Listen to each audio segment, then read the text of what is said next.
It started with good intentions. Don't most mistakes? Mark had lost his job. Trisha was overwhelmed with two young kids and rent they couldn't afford. When they showed up on my porch, faces pale and tired, how could I say no? This is just until we get back on our feet, Mark had promised, holding one suitcase and a diaper bag. I welcomed them in with open arms. I made up the guest room. I stocked the fridge. I even rearranged the bathroom drawers to make room for their things. This house wasn't just mine, it was a family house. I paid it off after 32 years of hard work and a mountain of patience. I kept it clean, warm, full of cinnamon and forgiveness. At first it worked. The kids brought energy. Trisha helped with dinner. Mark offered to mow the lawn. But slowly, so slowly I barely noticed, things began to change. They stopped asking before inviting people over. The TV in the living room was always blasting shows I didn't care for. Trisha claimed the kitchen like it was hers, reorganizing cabinets, hiding my favorite tea mugs in unreachable places. Still, I didn't complain, but it kept piling up.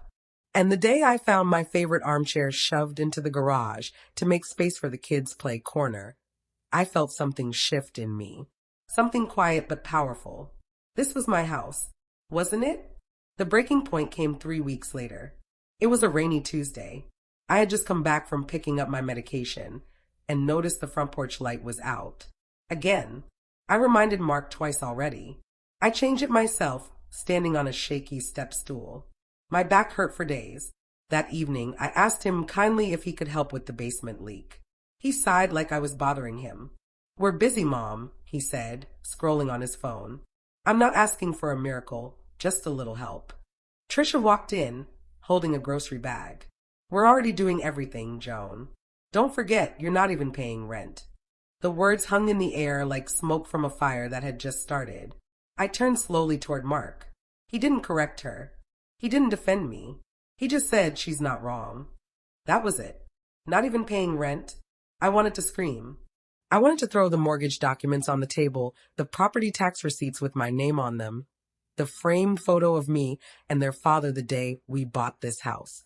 But I didn't. I just walked to my room and shut the door behind me. And there in the stillness a thought crept in, one so wild, so bold, it made my fingers tremble. Maybe it was time they learned exactly who owned what. If you've ever been dismissed in the very home you built, I want you to hear me loud and clear. Kindness is not weakness. Hit that like button if you've ever been taken for granted. Drop a comment if you've ever been told you didn't belong in your own story. And don't forget to subscribe, because what comes next, they never saw coming. I barely slept that night. My body lay still, but my mind kept pacing the hallway like it was searching for something. Every word Trisha said echoed in my head. "You don't even pay rent." It wasn't just the words, it was the tone. Like I was freeloading in my own home. The next morning, while everyone else was still sleeping, I opened the drawer in my old roll-top desk. It squeaked like always, but this time it didn't feel charming. It felt like it had been waiting on me. I dug through old receipts, dusty greeting cards, and finally found what I was looking for, the deed. Still crisp, still signed in ink, right next to my husband's name. My name was the only one on it now. I held it in my hands and just stared. This wasn't just paper. It was proof. Proof of all the nights I stayed up doing double shifts. All the times I said no to myself so I could say yes to Mark. All the years I kept this roof over our heads without asking for anything in return. I was done being told I didn't belong. This house belonged to me, and I wasn't going to die with that fact hidden in a drawer.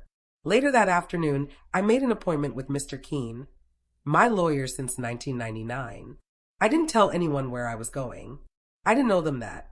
He greeted me with a warm smile and a slow nod. "Haven't seen you in a while, Joan. Still walking 2 miles every morning?" "Not anymore," I said. "I've been too busy making room in a house I no longer recognize." He raised an eyebrow but didn't press. I laid the deed flat on his desk. "I need to know what my options are." Quietly, he studied it, then looked at me over his glasses. "You're still the sole owner. You can do whatever you want with it. Sell, lease, evict. It's all within your right." The word evict made me flinch. It sounded cruel. But then I remembered Trisha's voice, full of irritation, like I was a stain on her modern kitchen. I wasn't being cruel. I was drawing a line. Mr. Keene pulled out some paperwork. I can get things started if you're sure. I stared at the line where I'd have to sign. Was I really going to sell my home just to prove a point? No, not to prove a point. To reclaim my place in it. Let's do it, I said, my voice steady. That weekend, I tried to hold it together. I woke up early Saturday morning, tied my apron, and baked the same oatmeal raisin cookies I used to make when Mark was 10. Back when he'd rush through the front door after school, toss his backpack aside, and say, "It smells like heaven in here, Mom." I lined the warm cookies on a plate, set it on the table, and called the kids over. They barely looked up from their tablets. Trisha walked by, glanced at the plate, and said flatly, "Oh, are those the soft ones? Mark prefers chocolate chip." I felt it like a slap. Mark didn't say a word. He took two, chewed absent-mindedly, then walked out onto the porch with his phone. No thank you. No smile. No warmth. I stood in the kitchen, crumbs in my hand, and wondered how I'd gone from mom to invisible. I spent that afternoon dusting the living room shelves, quietly, methodically, until I heard Trisha's voice from the hallway. "She just floats around here," she was saying to someone on the phone. "Doesn't help with bills, barely speaks. It's like living with a ghost." I stopped mid-wipe. Ghost? My fingers trembled. I wanted to burst in, scream, throw every pan in the house, but I didn't. Instead, I walked to my bedroom, closed the door gently, and sat on the edge of the bed. I looked around the room I once painted with my husband, the walls now shadowed by the noise of people who acted like I didn't exist. That's when the idea wasn't just a thought anymore. It became a plan. I pulled out the lawyer's business card. I dialed the number. "Mr. Keene, I'm ready. Let's move forward with the listing." He paused. "Are you sure, Joan?" I looked at my reflection in the mirror. "Yes, I'm finally sure." I met the real estate agent on a Wednesday morning. Her name was Jenna. Young, polite, and sharp as a tack. She walked through the house with careful steps, admiring the woodwork and sunlight in the den. "This place has charm," she said. "Homes like this don't last long once they hit the market." "Good," I replied. "I'm not trying to draw it out." We kept it quiet. No signs, no noisy walkthroughs just yet. Private showings only. I didn't want Mark or Trisha to catch wind until it was too late. I watched from the window as Jenna's car pulled out of the driveway. The papers were signed. The listing was up. I leaned against the doorframe and took a deep breath. This house had seen baby steps and teenage tantrums, Thanksgiving feasts and late-night fevers. I loved it with everything I had. But loving it didn't mean letting it become my prison. That evening, I sat at the dinner table while Mark grumbled about electricity costs and Trisha scrolled on her phone, half listening. "We need to talk about bills again," Mark said, chewing loudly. "We're carrying everything." I sipped my water slowly. "You won't be for much longer," I said. Trisha finally looked up. "What's that supposed to mean?" I smiled and stood, collecting my plate. "Just letting you know. Things are changing." I walked back to my room, heart pounding, but not from fear. From satisfaction. The next morning, the first private showing happened while they were out. A young couple came through. They loved the fireplace, the big windows, the quiet neighborhood. By the time Mark got home, he noticed something. "Why is the porch so clean?" he asked. "I swept it," I said. Didn't want it to look messy. He didn't think much of it. He still thought he had time. But I knew the truth. Their clock was ticking, and they didn't even hear it yet. It happened on a Tuesday morning. I was trimming the roses out front when the sign went up. "For sale by owner. Private inquiries only." I didn't even have to watch from the window. I heard Trisha screech before the agent's car had fully driven off. "Joan, what the hell is this?" I turned slowly, shears in hand. It's exactly what it says. Mark came out next, half-dressed, eyes wide. "You're selling the house?" "I am," I said calmly. "I've already accepted an offer." His mouth opened and closed like a fish gasping for air. Trisha wasn't so quiet. "You can't do that. We live here." I walked past her into the house. "You stay here. You don't live here. And you don't own it. Mark followed me in. You never even warned us." I looked at him hard. You didn't warn me when you stopped treating me like your mother. And for once, he had nothing to say. That night, the air in the house felt thick. No one spoke. No one slammed doors. Just cold silence wrapped in panic. I heard them whispering behind their bedroom door. She can't legally kick us out like that, can she? Trisha hissed. I don't know. Mark snapped. She owns the place. I didn't think she'd ever do something like this. That was the point, wasn't it? They never thought I could. The next morning, Mark approached me with a sheepish tone. Mom, maybe we could talk about this. I know you're upset. We could work something out. I looked up from my cup of tea. The buyers are closing in 2 weeks. You'll have 30 days to leave. You'll get the official notice tomorrow. His face turned pale. But what about the kids? He whispered. Their school, their room. I stood. You should have thought about their room before you erased the woman who gave you this house. He didn't try again. Neither did she. And that silence, their silence, felt better than any apology I could have imagined. The boxes started appearing in the hallway by the weekend. Not mine, theirs. Trisha was on the phone constantly, trying to find a new place. She sounded more desperate with each call. We have 2 kids. We need at least 3 bedrooms. No, we can't do stairs. My mother-in-law is elderly. Oh, she's not coming with us? Right. I smiled to myself from the laundry room. Mark spent most of his time scrolling through rental listings, muttering under his breath. At one point, I heard him say, she's really doing this. She's really selling it out from under us. I wanted to correct him. I wasn't selling it out from under them. I was standing back up on my own 2 feet and taking back the ground they tried to cover with their rules. I had spent the last year shrinking in my own home. Now, they were learning what it meant to be small. That evening, I took a deep breath and walked into the master bedroom, my room. It still had his shirts, my husband's, folded neatly in the top drawer, even though he'd been gone 8 years now.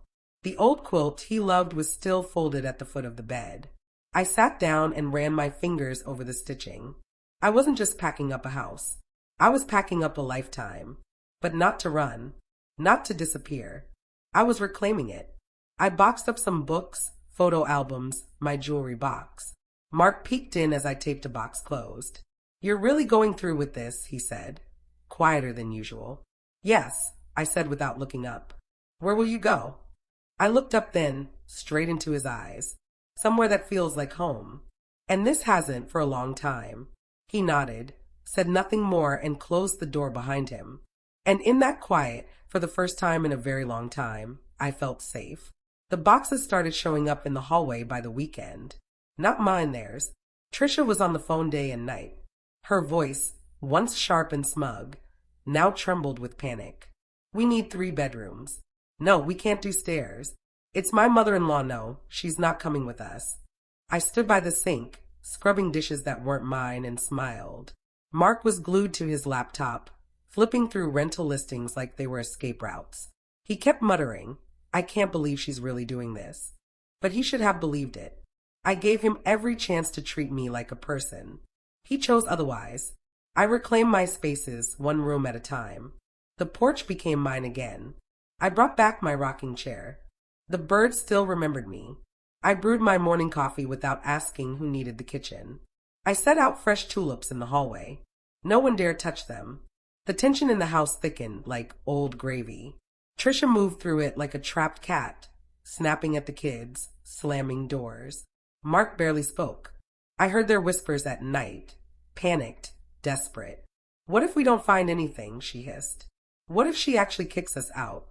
I didn't need to raise my voice. I let the contract speak for me. The official 30-day notice arrived the next day.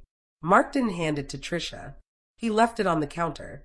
She stared at it for 5 long minutes before grabbing her keys and leaving without a word. Later that day, I caught her crying in the bathroom. Not loud, wailing sobs. Just the soft, broken kind, like a balloon deflating slowly. I paused at the door for a moment, just listening. And I felt nothing. No guilt. No joy. Just release. They were finally feeling what I had felt, what they made me feel. Invisible. Unwelcome. Unworthy. I had lived with that long enough. Now it was their turn. That night, I walked into the master bedroom, my room. The wall still held his voice. My husband's. The drawer still smelled faintly of cedar and aftershave. I opened it and found his old shirts, still neatly folded, untouched. The quilt we picked out after retirement still lay across the foot of the bed. I ran my fingers across its stitching. I wasn't just sorting a house. I was claiming a life. I boxed up old photographs, the crystal vase from our 25th anniversary, and the small ceramic dish he used for coins.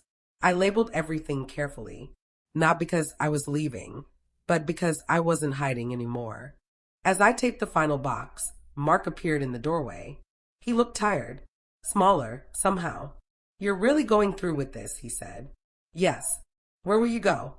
"Somewhere that feels like home." He nodded, said nothing more, and walked away. This time, the door didn't slam. I opened the window and let the spring breeze drift in. Outside, I could hear a moving truck down the block. The buyers were sending it early to take measurements. I didn't mention it to Mark or Trisha. Let them be surprised. I sat on the edge of the bed and looked around. This room held memories, but it didn't hold me hostage anymore. I had stopped waiting for them to change. I had stopped hoping they'd wake up and say, "We're sorry." They weren't sorry. They were just shocked they didn't get away with it. I smiled, not from spite, from clarity. This wasn't revenge. It was peace, the kind that only comes when you finally say, "Enough." And I had finally said it. Closing day came with sunshine that felt earned. I woke up early and polished the floors one last time. Not for them. For me. I wanted the house to remember me at my best, not bent over backward for people who never said thank you. At 11 a.m. sharp, the buyers arrived. A young couple in their 30s, married just 2 years, full of hope. The woman had a soft voice and brought me daisies. The man shook my hand and asked if the garden soil was good for tomatoes. I told him it was great drainage, rich from years of fallen leaves. They're going to love it here, I thought. And this house is going to love them back. Mark and Trisha stood near the garage, frozen like statues. Their car trunk was open but empty. They hadn't packed. Not properly. Not like people who believed it was really happening. Because deep down, they didn't believe I'd follow through. They still thought I was bluffing. Trisha crossed her arms tightly. Her mouth was set in that hard, bitter line I knew too well. She kept glancing at the buyers with disbelief, like this couldn't possibly be legal. Mark stood beside her with his hands in his pockets, staring at the front lawn as if it might save him. But it didn't. The documents were signed. The sale was final. The house was no longer mine. And yet, for the first time in a long while, I felt like everything I had was finally mine again. Mark walked over slowly. "Mom," he said, his voice hoarse, "I didn't think you'd actually go through with it." I met his eyes. "That's the problem, Mark. You never thought I could." He lowered his head like a child caught lying. And for a second, just a second, I felt that old ache in my chest. But it didn't control me anymore. "I know I messed up," he said. "I was stressed and I wasn't thinking straight." I folded my arms. "You weren't thinking about me at all." He nodded quietly. "I'm sorry." The words came too late. Like umbrellas after a storm. They didn't keep you dry. They just reminded you how wet you already were. Trisha hovered behind him, silent. She didn't say a word. No apology. No thank you. Just that tight-lipped look she always gave when she wasn't getting her way. I turned toward her. "You never saw me." "Not really. You moved into my home, rearranged my furniture, rolled your eyes when I spoke, and whispered to your friends that I was a burden." Her jaw clenched. She didn't deny it. I looked back at Mark. "And you let her. You let her erase me. And you stood there and watched." He swallowed. "I didn't realize." "No, you didn't want to realize. Because realizing meant doing something. And doing something might have made her mad." He looked like he wanted to say more. But there was nothing left to say. "I gave you a home, Mark. Rent-free. I cooked your meals. I folded your laundry. I watched your kids, even when you forgot to say thank you. And the one time I needed you to protect my place in this family, you looked away." He wiped at his eyes. "I'm sorry, Mom. I really am. I let the silence settle between us. I wanted it to be heavy. I wanted him to feel it. This isn't just about the house," I said. "It's about how easy it was for you to forget who gave it to you." I turned to walk away. My car was waiting. My new keys were in my purse. But Mark called after me one last time. Do you hate me? I stopped on the porch. I turned slowly and said no. But I love myself more now. Then I got in the car and didn't look back. The new cottage was small but perfect. One bedroom, bright kitchen, a little porch where I could drink my morning coffee without feeling watched. The day I moved in, the realtor handed me the keys with a grin. Feels good, doesn't it? She asked. It feels like breathing, I said. I walked through every room, touching the walls as if they needed reassurance that I was real and staying. No one else's things cluttered the counters. No one sighed when I took too long to wash a dish. The quiet wasn't heavy here. It was warm. I unpacked slowly, savoring the freedom in each box. I set my husband's quilt on the bed, hung the wedding photo back over the dresser, lined my teacups along the window shelf in whatever order I pleased. Later, I stepped outside and picked up the little wooden mailbox by the street. My name, painted in faded blue, still showed on the side. I smiled as I traced the letters with my thumb. It didn't matter whose house I was in. My name was still here, and it was staying. A week later, Ava from the gardening club stopped by to bring me a potted rosemary. I thought you'd like something fresh to start with, she said, placing it in my hands. It smelled sharp and green and alive. I invited her in for tea, and we sat at my little kitchen table talking about seedlings and recipes. She didn't know my story. She didn't know why I left the old house. She just saw me as I was a woman worth knowing. That night, I curled up in my new bed and thought of Mark. I wondered if he'd finally found a rental, or if he was still searching, still fuming over how quickly everything slipped away. Part of me ached for him. I would always love the boy he'd been, but I no longer felt guilty for loving myself more. Before I turned off the lamp, I opened the box on my nightstand. Inside lay the old deed, folded neatly. I smoothed it flat one last time and whispered, "Thank you for carrying me this far." Then I slid it back into the envelope. I wasn't holding on to it anymore.